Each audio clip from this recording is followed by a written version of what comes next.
Welcome to the story. Don't forget to like, subscribe, and support me. The cold, fluorescent lights of the underground lab flickered as Peter adjusted the scope on the microscope, squinting at the tiny cells under the lens. A bead of sweat rolled down his temple, but he ignored it, focusing on the task at hand. The spider and gamma genes were merging more smoothly than he'd expected to smoothly. Damn it, Peter muttered under his breath, sitting back from the scope. He ran a hand through his hair, thick and disheveled from hours of frustration.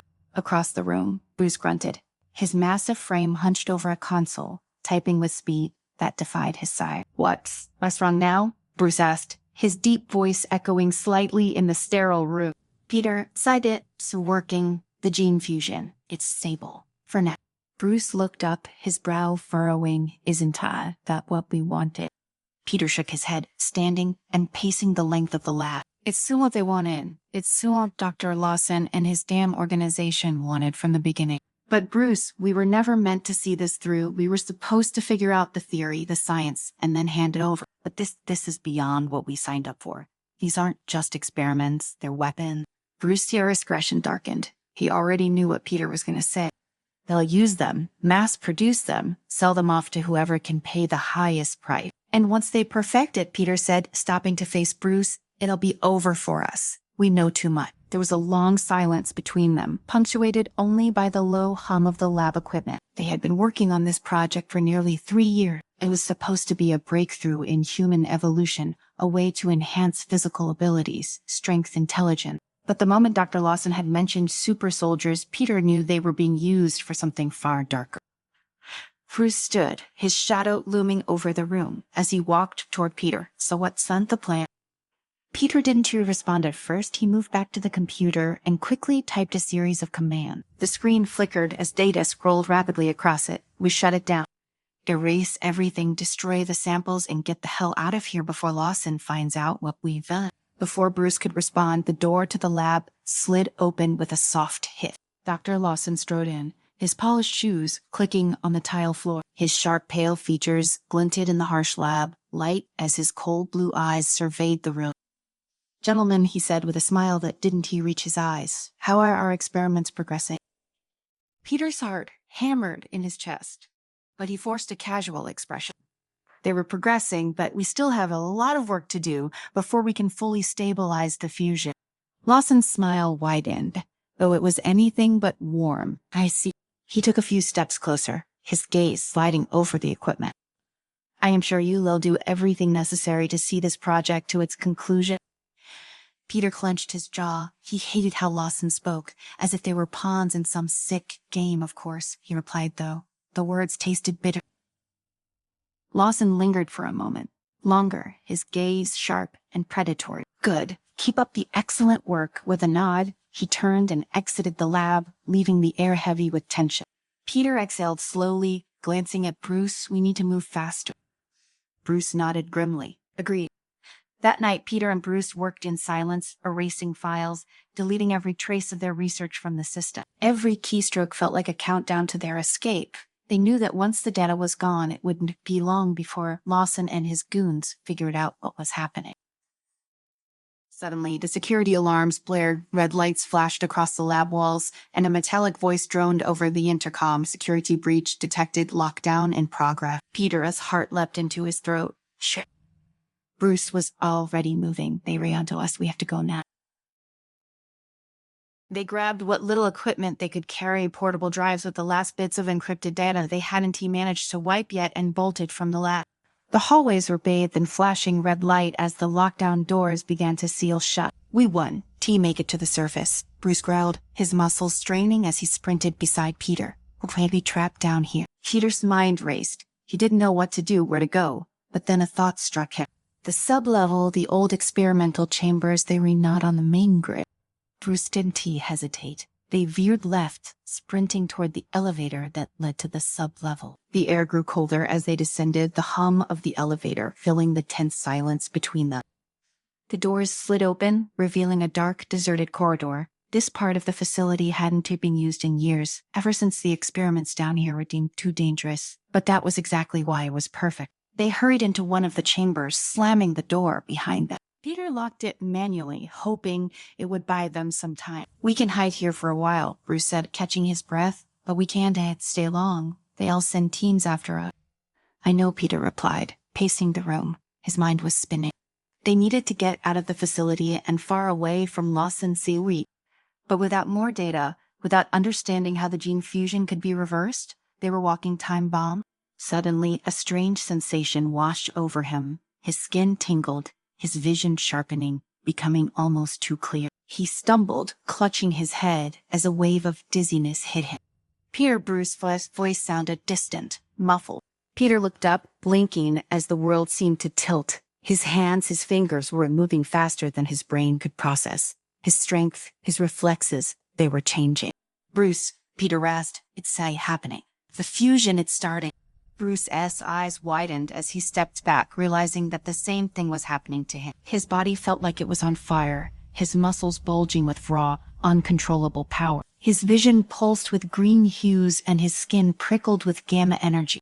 They had no time to fully comprehend what was happening before a deafening crash echoed through the chamber. The door buckled, and the sound of heavy boots approached. They found as Bruce growled, his voice rough and distorted, his gamma-fueled rage was bubbling just below the surface. Peter's heart pounded. They were entirely ready to fight. They barely understood what they had become. But they had no choice. If they stayed, they'd be captured or worse. As the door burst open, armed soldiers flooded into the room, their weapons raised. Peter's assassin instincts kicked in, and before he could think, he was moving his enhanced speed and agility, allowing him to dodge bullets with ease. Bruce roared, his massive fists slamming into the soldiers, sending them flying across the room like ragdoll. His strength was monstrous, unstoppable, but his rage was barely contained. Bruce shouted, his voice barely human. "We have to get out of here." Peter nodded, his mind racing. The power surging through his body was exhilarating, terrifying, but they couldn't stay, not if they wanted to live. They fought their way through the soldiers, the sound of gunfire and screams filling the air. Peter moved with the grace and precision of a spider scaling walls and taking down enemies with swift, lethal strike. Bruce was a force of nature, smashing through anything in his path. Together, they tore through the facility, leaving destruction in their wake. But as they reached the surface, Peter knew their fight was far from over. The real battle was just beginning. Peter and Bruce burst through the doors of the facility, the cool night air hitting their faces like a splash of water. The sudden change in atmosphere did little to quell the fire coursing through their veins. Behind them, the facility's alarms wailed in the distance, punctuated by the shouts of soldiers and the roar of engines as more troops mobilized to track them down. Peter's head was spinning, not just from the adrenaline, but from the strange sensations moving through his body, his skin prickling as his enhanced senses picked up everything around him. He could feel every subtle vibration in the ground, every flutter of movement in the shadows. It was overwhelming, but he had no time to stop and process it. Beside him, Bruce was struggling too. His hulking form moved with a speed and strength that seemed impossible for a man of his size. But it was clear that the gamma energy raging within him was barely under control. His muscles twitched, his jaw clenched as though he was fighting off a transformation that threatened to consume him completely. "Where do we go?" Bruce growled, his voice a deep rumble as they sprinted into the forest that lined the outskirts of the facility. His eyes glowed faintly green in the moonlight, a sign of the gamma power still surging through him. "They'll hunt us down like dogs." Peter didn't respond immediately, dodging branches and leaping over rocks with a newfound agility that should have shocked him but felt eerily natural. He could hear the hum of the facility helicopters starting up in the distance. They had only a few minutes before the sky would be crawling with searchlights and drones hunting them down. "We need to find Emily," Peter said, his breath coming in ragged gasps as they ran. "She's the only one who can help us now." Bruce shot him a glance, his brow furrowing. "You sure we can trust her?" Peter didn't have a choice. Emily Clark had been the lead geneticist on the project years ago before she walked away, disgusted by the military's agenda. She was their only lead, someone who knew the ins and outs of the research better than anyone still inside the facility. If anyone could help them figure out how to reverse or at least control what was happening to them, it was her. "We don't have time to second guess this," Peter said. "We were not going to make it much longer like this." Bruce grunted in response, but didn't he argue? The trees around them blurred as they picked up speed, their genetically enhanced bodies allowing them to move faster than they ever thought possible. It was a strange, exhilarating sensation, but also terrifying. Peter could feel the power inside him growing, and he had no idea how long he'd be able to keep it in check. They ran for hours, covering miles with ease, until they finally reached the outskirts of a small remote town tucked away in the mountains. The night was quiet here, a sharp contrast to the chaos they had just escaped. Peter slowed his pace, his lungs burning but recovering faster than they should have. Bruce came to a halt beside him, his massive chest heaving as he struggled to control his breathing. There, Peter said, pointing to a small cabin hidden behind a grove of trees. It was old and weathered, the kind of place someone would go to disappear. Bruce raised an eyebrow. This where she's in hiding. Peter nodded. It's said in the last address I have for her. If she's still here, she'll help us. They approached cautiously, staying in the shadows. Peter knocked on the door, his heart pounding in his chest. For a long moment, there was silence, then the sound of footsteps inside. The door creaked open, revealing a woman in her late 30s, her hair tied back in a messy bun, eyes wide with surprise and fear.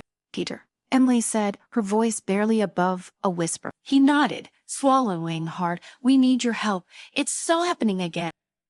Emily's expression hardened as she glanced behind him, taking in Bruce's towering form. Without a word, she stepped aside, motioning for them to enter. Once inside, the air was thick with tension. Peter and Bruce stood in the small living room surrounded by stacks of papers and old research equipment. Emily closed the door and leaned against it, her arms crossed over her chest. You should have known better than to go back to that place, she said, her tone sharp. I warned you both. Peter winced. We didn't have a choice. They forced us into it. Bruce, who had been silent up until now, let out a low growl. We were not here to talk about mistakes. We need answers. Emily's eyes flicked to Bruce, her face softening slightly as she saw the strain in his expression. I can see that you were both affected, she said carefully. What exactly did they do to you? Peter quickly explained what had happened at the gene fusion, the experiments, the powers they now possessed, and the danger they were in. Emily listened without interrupting, her expression growing darker with each passing moment. When he finished, she sighed and ran a hand through her hair. I knew it was only a matter of time before they pushed the experiments too far, she muttered. The fusion you were describing it is unstable. You were lucky it hasn't killed you yet. Peter's stomach clenched. Is there a way to stop it, to reverse it? Emily hesitated maybe, but it's all not going to be easy. The fusion process wasn't designed to be undone. Once those genes are integrated into your DNA, they become part of you. Bruce's fists clenched at his sides. So we were stuck like this. Not necessarily, Emily said, her tone cautious. There's a chance I could create a serum that would stabilize the fusion, make it so you could control the powers without them consuming you. But it is risky. Peter's heart leapt with a mix of hope and fear. What do you need? I'll need access to some of the original research data. Emily said, the data you two destroyed when you fled. Peter's shoulders sagged. We did manage to wipe all of it. Some of it is still on portable drives we took with us. Emily nodded, her mind already working through the possibility. Good. Give me those drives, and I'll see what I can do. But you will need to keep a low profile. If Lawson finds out where you are, he'll send everything he's got after you. As if on cue, the sound of approaching helicopters filled the air, their blades slicing through the night sky. Bruce tensed, his eyes flashing with anger. Too late. Emily's face paced. How did they find you so fast? Peter, stomach churned. We have to go now. They grabbed the portable drives and bolted for the back door, Emily leading the way. The helicopters were closing in, their searchlights cutting through the trees like knives. Peter's enhanced senses picked up the sound of boots hitting the ground. Soldiers were already on their trail. We were not going to outrun them this time. Bruce growled, his muscles rippling with barely contained rage. Peter knew he was right. They were outnumbered, outgunned, and even their enhanced abilities wouldn't be enough to take on an entire battalion, but they had no choice. Emily, get to cover, Peter said, his voice steady despite the chaos swirling around them. We'll hold them off. Emily hesitated, but one look at Bruce's hulking form and Peter's determined expression made her nod. She ducked into the trees, disappearing from view, just as the first soldiers emerged from the shadow. Peter moved first, his body reacting before his mind had fully processed what was happening. He darted between the soldiers with lightning speed, disarming them with quick, precise movement. Bruce followed, his rage boiling over as he slammed into the enemy with bone-crushing force.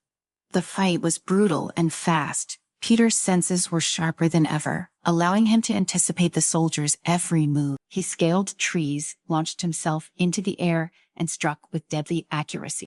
Bruce, on the other hand, was a force of destruction. Every punch, every kick sent soldiers flying. But for every soldier they took down, more appeared. The helicopters circled overhead, their searchlights blinding as they fired rounds into the tree. Peter's heart raced as he realized they were running out of time. "We need to fall back." Bruce, his eyes glowing with gamma energy, growled in response, but he knew Peter was right. They couldn't keep this up forever. Together they retreated into the forest, their bodies aching from the fight. As they ran, Peter sensed, mind raced with one thought: they needed to end this before it ended them.